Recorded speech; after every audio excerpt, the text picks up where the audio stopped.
All right, welcome to another episode. So tonight was Fastlane 2017 from WWE. I didn't watch it live. I watched it afterwards, and it was okay. I think maybe I haven't been online to see people's reactions. I did that so it wouldn't be any spoilers, but there was some okay, I guess, moments. But overall, I'll start off with Sami Zayn's versus Samoa Joe match. It was Samoa Joe's debut pay per view. And clearly, this match was intended to show and highlight how awesome and destructive Samoa Joe is. I mean, if you thought Sami Zayn had a chance of winning in this match, I mean, you haven't been paying attention. Uh, they continue to portray Sami Zayn as the underdog who's resilient and he's got a lot of fight in him, but you knew all the way that Samoa Joe was going to get the win over Zayn here. Samoa Joe started off strong. He overpowered Sami Zayn, put submission moves on him. It was clearly to highlight and show the audience all of Samoa Joe's his arsenal. I mean, of course, Samoa Joe's been wrestling for over a decade, but WWE, wants to show the WWE audience his moves. So Sami Zayn eventually, he made his comeback, but Samoa Joe quickly stopped him, and he got the win 1, 2, 3. He put Sami Zayn to sleep, and of course the announcers were telling you how dominant and strong, and he's a destroyer. So this was to make Samoa Joe strong, and then that followed with the tag team champs Luke Gallows and Cole Anderson against Enzo and Big Cass. Again, a lot of these matches just copy and paste. The WWE is very predictable with their matches, producing their matches. You see it all the time. Any match involving Enzo and Big Cass, Enzo starts off, he gets dominated, he gets beat up for about over 5 minutes. It's to tease the hot tag to Big Cass, and then finally, when Big Cass gets the hot tag, he comes in and he runs wreck on everybody. To show that he's how awesome he is and how strong he is, and you hear the catchphrases by the announcers. Oh, the game changer! Because I've told you many times, they have plans for Big Cass. They have plans for him to be a single superstar. And of course, I told you since the beginning they're just finding ways to eventually split Enzo and Big Cass. I mean, they're not doing it now because it's not. Enzo, I think Big Cass isn't ready for a singles push, and they are popular, Enzo and Big Cass. So, I mean, I want to say, does that when Big Cass comes into the ring from the hot tag and starts beating everybody up, does that remind you of anybody from a past tag team? Like the Shield, Roman Reigns, they're doing the same thing, and I'm telling you, I could have swore the audience was starting to catch on to this, and we'll talk about him in a little while. You see how it's affected Roman Reigns. That predictable, obvious Superman push. It doesn't work. You got to let it happen organically. But anyway, then they move on to and by the way, Luke Gallows and Anderson, they got the win. Of course, they're not gonna give them the championship at this pay per view. So then we go backstage, and Mick is on the phone with Stephanie. He has her on speakerphone. She's berating him. She's telling him to grow a brain. Obviously, I don't know. The storyline is that Stephanie, she was stuck and she couldn't make it to the arena. So she's telling him about how there better be no interference with Samoa Joe in the Universal Title match between Kevin Owens and Goldberg. And he's like, "Oh yeah, yeah, okay." And then she's like, "Do you have me on speakerphone again?" And he's like, "Oh no, I don't." And he picks up the phone, and then you know where this is going. Mick Foley's going to get fired sooner rather than later. we've seen it in recent weeks. Stephanie is berating him, and oh my God, do you hear her on the phone? I mean, maybe she's playing her character too well, but she's just freaking annoying. That voice that makes it's like scratching a chalkboard. But then Mick Foley, he accidentally hung up on her, so that's gonna play out probably tomorrow night on Raw. So then we move to Sasha Banks and Nia Jax, and again, Sasha Banks, she's beaten Charlotte, the dominant female champion, many times. Sasha's Charlotte's number one rival, but in recent months they've had Nia Jax pretty much squashing Sasha on TV and a pay per view. And so this match started at again the same thing: Nia Jax overpowering, being dominant, and then Sasha made a comeback. She put Nia Jax in the crossface, and they teased you that she was going to submit, but it's unbelievable. I didn't think that she would. So Nia Jax powers out of it. She puts Sasha, she lifts Sasha over her head and gives her a sidewalk slam. It looks like Sasha's knocked out. At least she's selling it. And Nia Jax grabs her, picks her up by the hash, and she's just tossing her like a rag doll. And then she lifts her over her head, and Sasha escapes and gets behind her and rolls her back into a bridge, and she covers her 1, 2, 3. I thought this was it looked so fake, and not fake, but it looked unbelievable, because just the difference in the I'm not saying it's Nia Jax's fat, but I mean, come on, the comparison between them. Sasha's like what, 120 pounds? And Nia Jax has got to be pushing 300. Do you believe that 120-pound female could, after she's partly unconscious, is able to pin Nia Jax, a female that size, for the 3 count with a bridge, and Nia Jax can power out of it? Oh my God, it looks so bad. But I don't know. So I guess you have to consider this an upset victory for Sasha. So then again, we go backstage, and this was another thing with this pay-per-view. We had a lot of backstage segments and backstage interviews and a lot of promotions for products, more than usual for pay-per-view. It was like WWE was trying to fill in time as much as possible.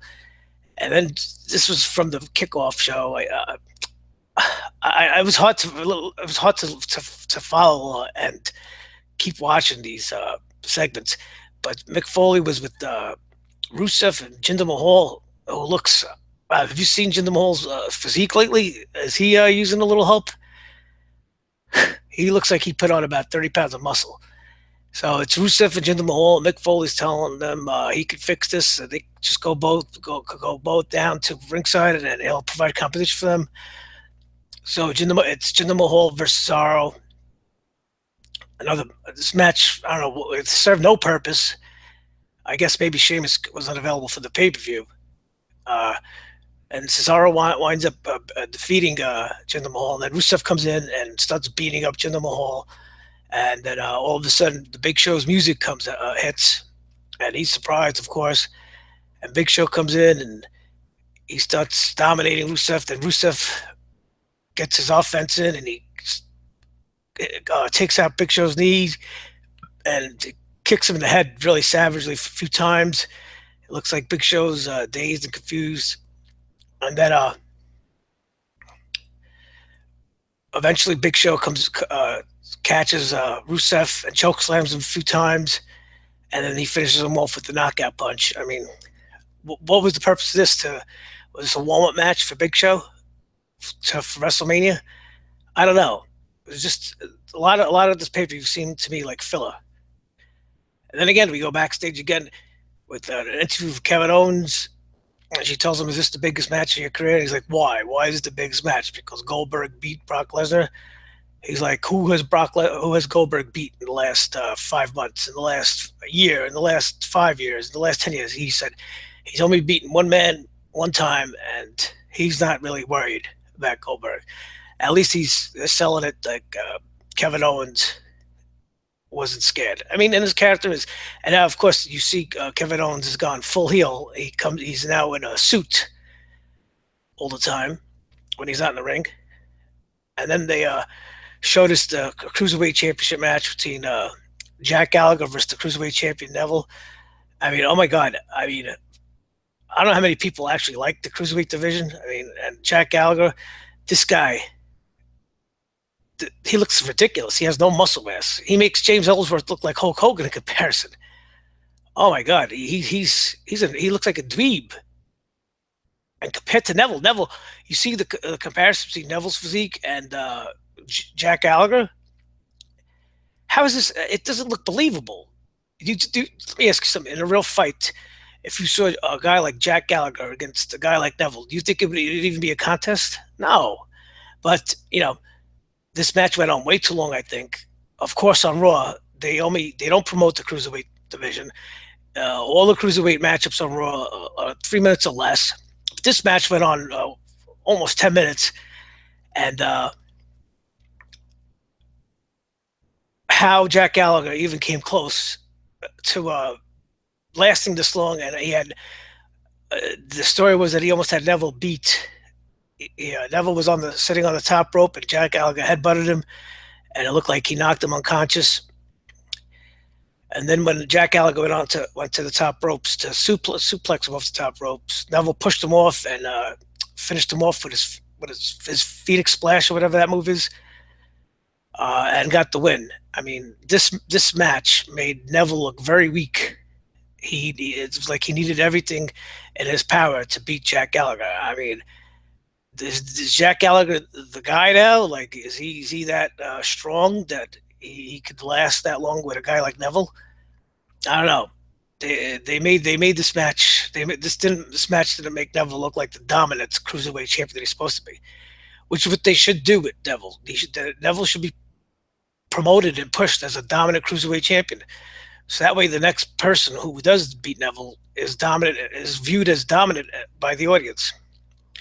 But this is WWE booking, and speaking about WWE booking, we get the long-awaited matchup between Roman Reigns and Braun Strowman. So Roman Reigns' music hits, and immediately boos pour down from the arena, all over the arena.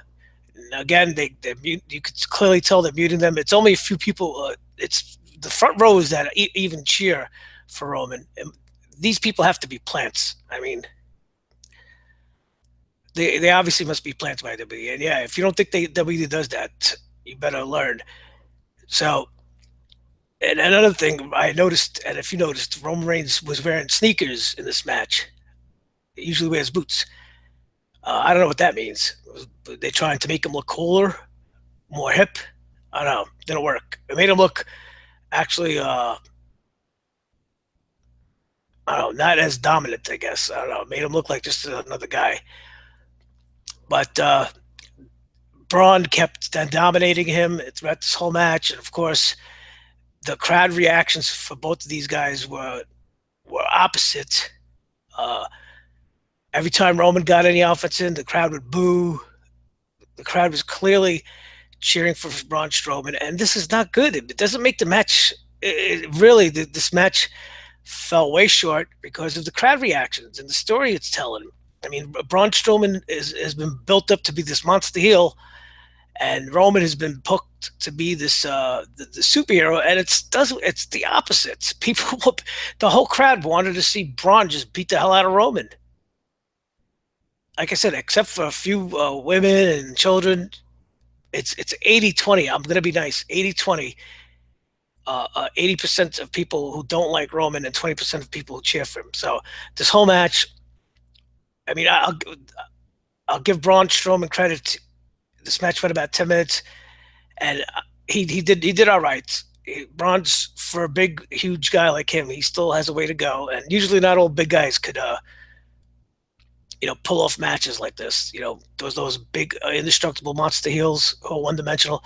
But he did okay, and he used power moves against Roman. And this whole match, the only time Roman, they would tell you that the only time Roman was able to get offense in was whenever Braun would charge at him, and Roman would move out of the way, and Braun would hit his head against the ring post. I guess that is a good sign for Braun Strowman.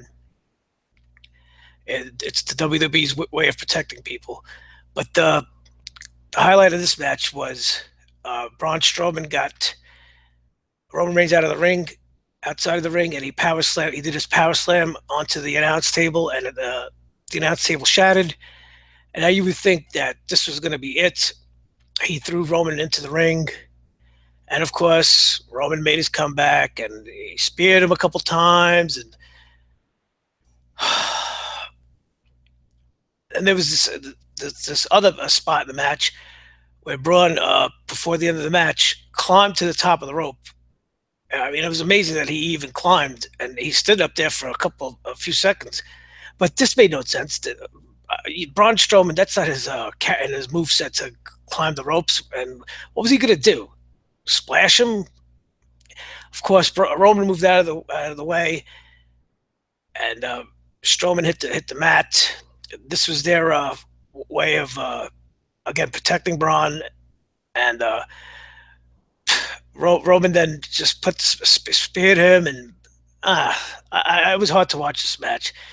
And then, of course, after Roman did pin him, this is officially Braun's first defeat.